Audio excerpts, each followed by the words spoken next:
Hello friends, आप सभी का अपने एचडीएस ट्यूटोरियल पर स्वागत है। आज हम लोग 9th क्लास का मैथ शुरू कर रहे हैं।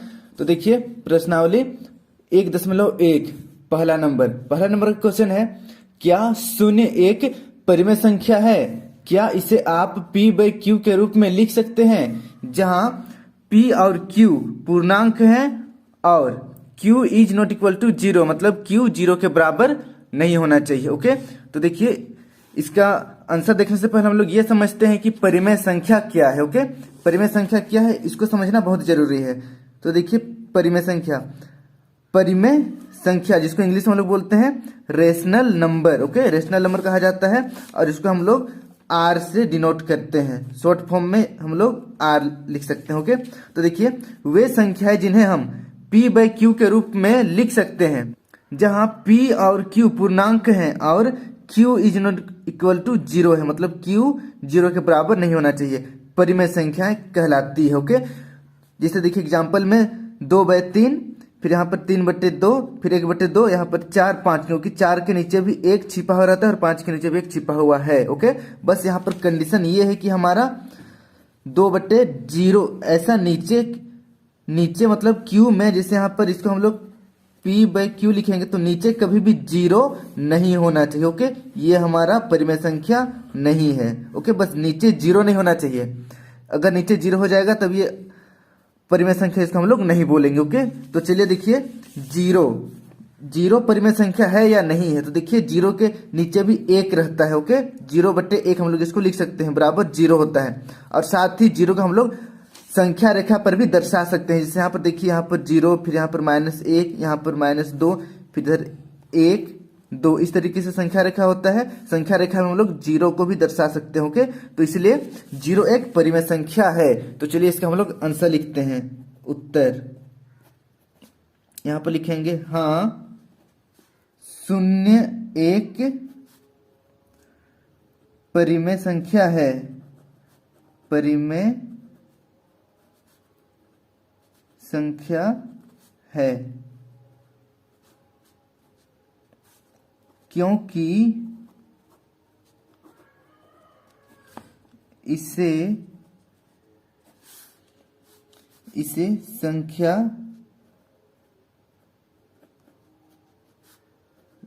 रेखा पर प्रदर्शित किया जा सकता है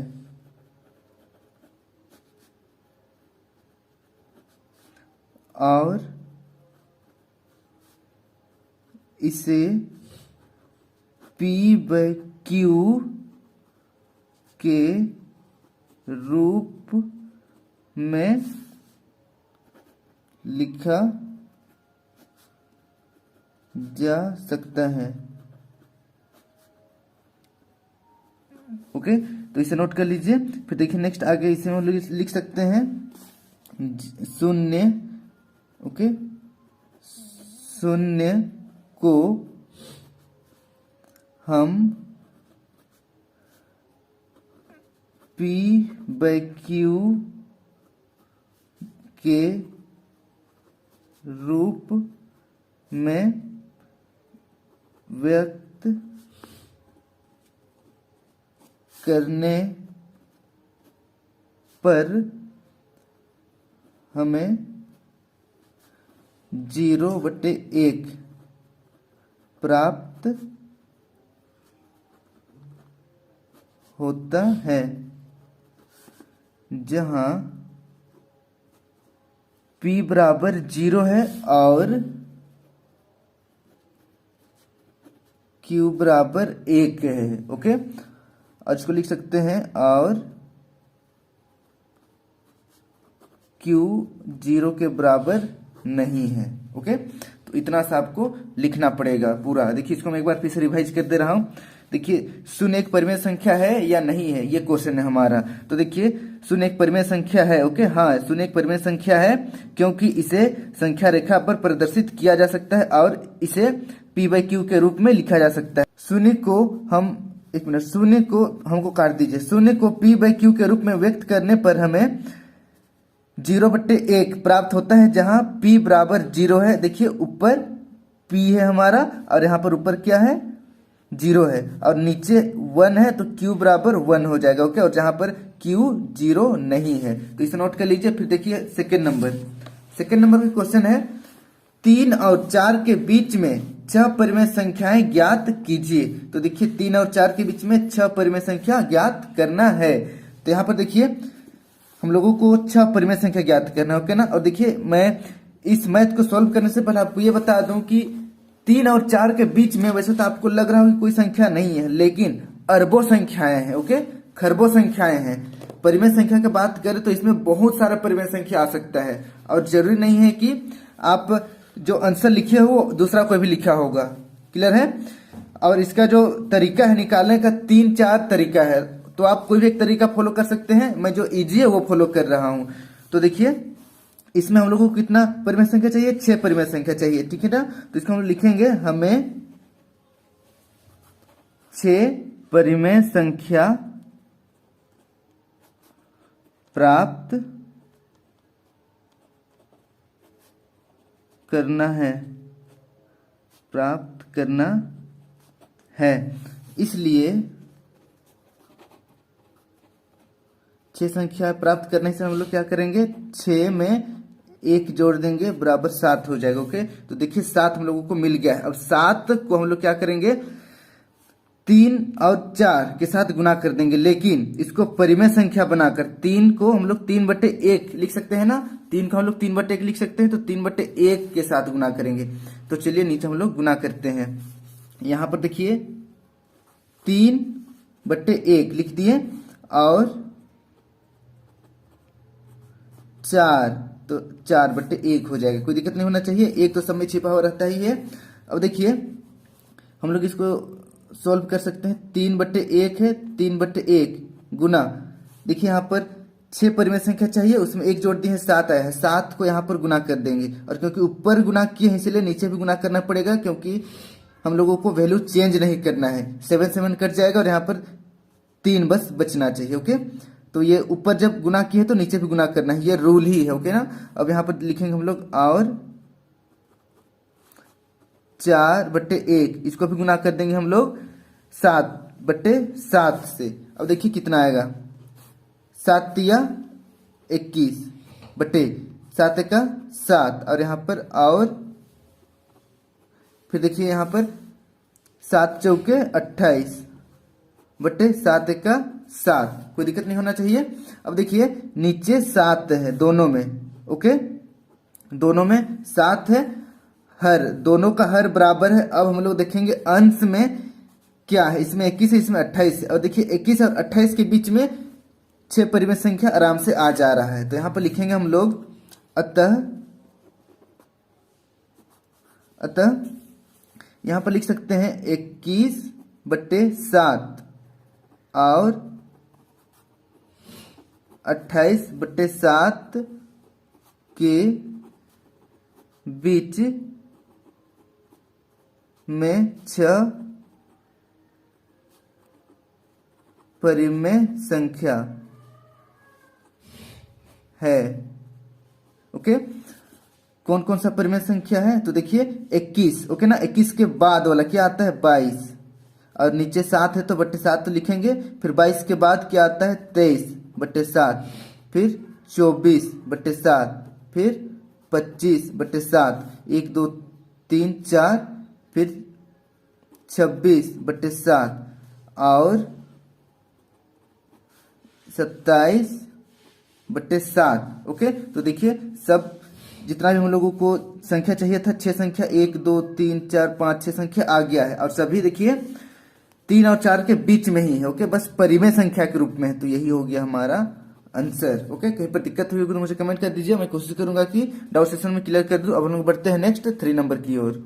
नेक्स्ट 3 नंबर का क्वेश्चन देखिए, 3/5 और 4/5 के बीच 5 परिमेय संख्या ज्ञात कीजिए। तो यहाँ पर देखिए 2 परिमेय संख्या दिया हुआ है, 3/5 और 4/5। इसके बीच में हम लोगों को 5 परिमेय संख्या ज्ञात करना है। तो सेम 2 नंबर जिसे बनाएंगे, देखिए यहाँ पर कितना परिमेय संख्या ज्ञात करना है हम लोगों को, 5 परिमेय संख्या। तो हम लोग इसको लिखते हैं, हमें 5 परिमेय संख्या ज्ञात करना है। ओके, हमें 5 परिमेय संख्या चाहिए, हमें 5 परिमेय संख्या ज्ञात करना है, इसलिए हम लोग 5 में 1 जोड़ देंगे।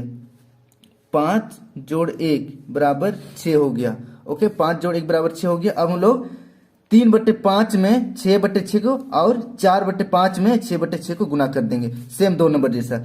अब देखिए आगे लिखते हैं, अब 3/5 गुना, यहाँ पर देखिए जोड़ने से कितना आया था 6, तो 6/6 से गुना कर देना है। ओके, ऊपर नीचे 6 होना चाहिए, बस ऊपर नहीं लिखना है 6, नहीं तो मिस्टेक हो जाएगा। उसके बाद यहाँ पर लिखेंगे और अब देखिए क्या है 4/5, 4/5 इसको भी गुना कर देंगे 6/6 के साथ, कोई दिक्कत नहीं होना चाहिए। अब देखिए इसको हम लोग सोल्व करते हैं। 6 तिया 18 बटे 5 छक 30 और देखिए यहां पर 6 चौके 24 बटे 5 छक 30। अब यहां पर देखिए क्या आया है, दोनों का हर को देखिए 30 और 30 है, मतलब अभी तक हमारा गणित ठीक बन रहा है। ओके, अब देखिए ऊपर देखते हैं, यहाँ पर 18 है और 24 है, नीचे का तो सेम है, नीचे का कोई टेंशन नहीं है, छोड़ देना है। ऊपर का देखिए अंश में यहाँ पर 18 है, यहाँ पर 24 है, 18 और 24 के बीच में 5 परिमेय संख्या तो आराम से आ जा रहा है। ओके ना, तो यहाँ पर हम लिख सकते हैं, अतः देखिए 18/30 और 24/30 के बीच में 5 परिमेय संख्या है। कौन कौन सा परिमेय संख्या है, देखिए 18 के बाद, 18 को छोड़ देना है, क्लियर है ना, 18 के बाद वाला, तो यहाँ पर 19 बटे, फिर देखिए नीचे 30 है तो सब में 30 डालना पड़ेगा, फिर 19 के बाद 20/30, फिर 21/30, फिर 22/30, 1 2 3 4, आखिरी में एक बार और लिखना पड़ता है। उसके बाद हम लोग 22 के बाद क्या आता है 23/30, फिर तो 24 आ जाएगा। तो इस तरीके से 1 2 3 4 5 परिमेय संख्या हम लोगों को मिल गया, यही है हमारा आंसर। ओके ना, देखिए 19/30 ये हमारा 4/5 और 3/5 और 4/5 के बीच में ही आता है, बस परिमेय संख्या का फॉर्म अलग है। ओके ना, तो ये हमारा आंसर हो गया है। अब हम लोग बढ़ते हैं नेक्स्ट 4 नंबर की ओर। 4 नंबर का क्वेश्चन देखिए, नीचे दिए गए कथन सत्य है या असत्य, कारण के साथ अपने उत्तर दीजिए। तो देखिए नीचे जो लिखा हुआ है, 3 वाक्य लिखा हुआ है, तीनों वाक्य सही है या गलत है उसको लिखना है, उसके बाद कारण भी लिखना है साथ में। तो चलिए हम लोग पहला लाइन देखते हैं, प्रत्येक प्राकृत संख्या एक पूर्ण संख्या होती है। ओके, तो देखिए प्रत्येक प्राकृत संख्या एक पूर्ण संख्या होती है, सही या गलत, इसका आंसर देने से पहले हम लोगों को यह समझना पड़ेगा कि प्राकृत संख्या क्या है और पूर्ण संख्या क्या है। तो देखिए प्राकृत संख्या वैसी संख्या को बोलते हैं जो 0 से स्टार्ट ना होकर 1 से स्टार्ट होता है। ओके, जिसको हम लोग गिनती गिनने के लिए यूज करते हैं। जैसे हमारे उंगली में हमारे देखिए हाथ में कितना उंगली है, तो टोटल 5 है, 1 2 3 4 5, गिनती गिनने के लिए हम लोग 1 से स्टार्ट करते हैं, इसको बोलते हैं प्राकृत संख्या 1 से स्टार्ट होता है, जबकि पूर्ण संख्या 0 से स्टार्ट होता है, 0 1 2 3 4 इस तरीके से। ओके, तो देखिए जितना भी प्राकृत संख्या है पूर्ण संख्या में है या नहीं है, तो देखिए यहाँ से तो सब प्राकृत संख्या है और 0 मिलाएंगे तो पूर्ण संख्या हो जाएगा। ओके ना, तो देखिए प्रत्येक प्राकृत संख्या एक पूर्ण संख्या है, क्योंकि पूर्ण संख्या में प्राकृत संख्या भी आता है। क्लियर है ना, तो इसका आंसर हो जाएगा सत्य। क्लियर है, यह सत्य असत्य बताना है तो सत्य हो जाएगा। इसको लिखते हैं यहाँ पर सबसे पहले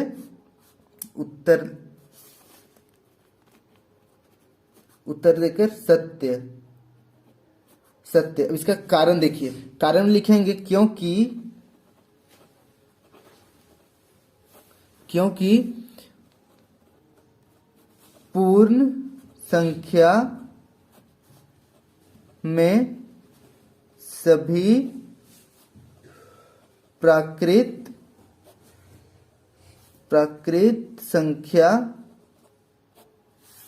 शामिल है, शामिल है। जैसे यहाँ पर देखिए ये पूर्ण संख्या है, पूर्ण संख्या 0 से 1 2 3 4 5 6 से स्टार्ट होता है। और देखिए पूर्ण संख्या में प्राकृत संख्या भी शामिल है 1 से लेकर इधर, इसलिए सत्य है। फिर देखिए सेकेंड नंबर का क्वेश्चन है, प्रत्येक पूर्णांक एक पूर्ण संख्या होती है। तो देखिए पूर्णांक संख्या किसको बोलते हैं? पूर्णांक संख्या, पूर्णांक संख्या वैसी संख्या को बोलते हैं जहां पर 1 2 3 4 तो रहेगा ही, साथ में 0 भी रहेगा, और 0 के रहने के साथ में इधर -1 -2 -3 सब कुछ रहेगा, मतलब माइनस प्लस सब मिक्स हो। क्लियर है ना? सबका हम लोग पूर्णांक बोल सकते हैं। तो यहाँ पर देखिए लिखा हुआ है प्रत्येक पूर्णांक एक पूर्ण संख्या होती है। तो देखिए पूर्णांक में माइनस भी है, ओके ना, माइनस भी है, और पूर्ण संख्या में माइनस नहीं होता है यहाँ पर। क्लियर है ना? तो इसलिए ये असत्य हो जाएगा। अब देखिए यहाँ पर फिर से एक बार मैं इसे रिवाइज कर देता हूँ, ये तीनों बहुत इंपॉर्टेंट है। अगर 1 से स्टार्ट हो रहा है तब इसको हम लोग बोलेंगे प्राकृत संख्या, 0 से स्टार्ट हो रहा है तब इसको बोलेंगे पूर्ण संख्या, और अगर माइनस प्लस दोनों मिक्स है, शामिल है, तो इसको बोलेंगे पूर्णांक। क्लियर है ना? तो यहाँ पर देखिए प्रत्येक पूर्णांक एक पूर्ण संख्या होती है, यह असत्य है। तो इसका उत्तर लिखते हैं, उत्तर में असत्य, क्योंकि देखिए पूर्णांक में माइनस भी आता है जबकि पूर्ण संख्या में माइनस सब नहीं आता है। ओके, तो यहां पर लिखेंगे इसका आंसर हम लोग, क्योंकि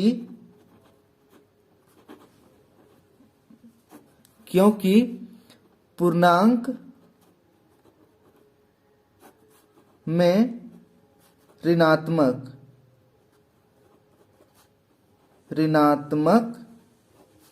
संख्या शामिल है,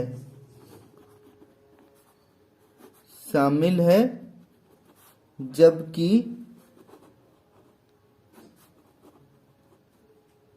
पूर्ण संख्या में ऋणात्मक संख्या शामिल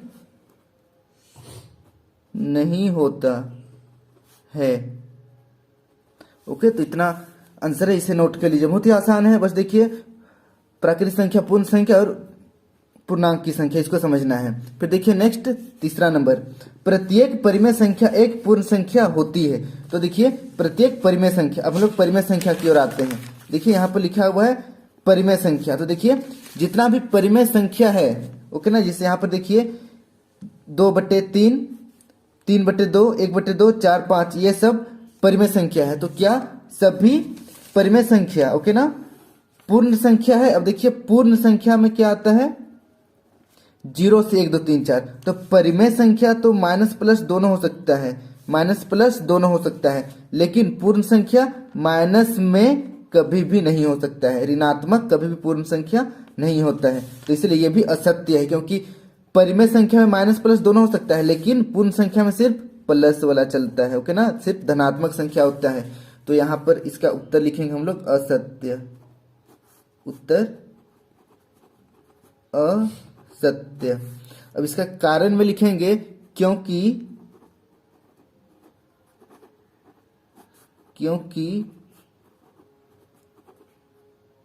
परिमेय संख्या में अन्य कई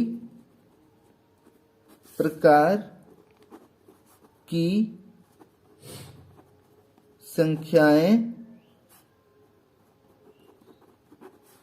आती है, जिनको पूर्ण संख्या में प्रदर्शित नहीं किया जा सकता है। ओके, तो इस तरीके से इसका आंसर हो गया। आप चाहे तो वर्ड टू वर्ड इसे भी लिख सकते हैं और नहीं तो आप समझकर अपने वर्ड में भी आंसर लिख सकते हैं, कोई दिक्कत नहीं है, सब सही होगा। ओके, इस तरीके से आज हम लोग NCERT, okay, NCERT 9th class का मैथ एक्सरसाइज 1.1 कंप्लीट किया। आई होप आपको वीडियो पसंद आया होगा। वीडियो अच्छी लगी तो वीडियो को लाइक कर दीजिए और अभी तक आपने चैनल को HDS ट्यूटोरियल को सब्सक्राइब नहीं किया तो सब्सक्राइब कर लीजिए, क्योंकि इस चैनल पर मैं अब से एनसीईआरटी 9th क्लास का मैथ और बाकी सभी सब्जेक्ट अपलोड करने वाला हूँ। क्लियर है? और वीडियो को अपने दोस्तों के साथ जरूर शेयर करें। Thank you for watching my video. Have a good day.